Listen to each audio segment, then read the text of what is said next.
Reflect back on this fire season, I think July 15th is going to be the day that we remember. That's when we got the first taste of what has shaped up to be one of the worst fire seasons on record. It was on that day that thunderstorms brought lightning that started the Lolo Peak Fire and many other wildfires in our region. Now, nearly 9 weeks later, relief is finally on the way. Meteorologist Russ Thomas shows us how fire incident crews are planning to respond to the wetter, cooler weather.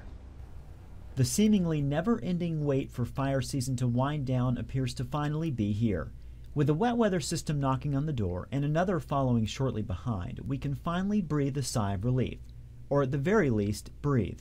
The Lolo Peak Fire Incident Management Team feels the same. We're cautiously optimistic about the incoming weather. We're able to make plans to go more direct in areas of the fire of concern. We're always analyzing how many resources we have and where we need to scale back a little bit. For nearly 2 months, the fire has been wreaking havoc, covering over 52,000 acres and prompting numerous evacuations.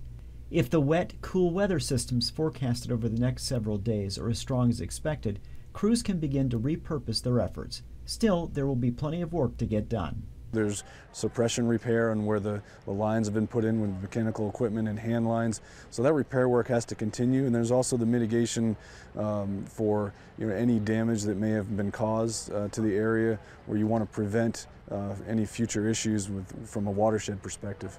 As for those evacuated, good news has already come for some, while others still await the word that it is okay to come home. Several evacuation warnings have been lifted, and the operations folks for the incident are constantly working with the Sheriff's Department here in both counties where this fire has been affected to look at opportunities where those can be changed. All of this is welcome news and a promising sign that after weeks of wondering what the Lolo Peak Fire was going to do next, the beginning of the end is finally here. In Florence, Russ Thomas, MTN News. Embargoin says higher humidity values and shorter days will also be beneficial in the firefighting efforts.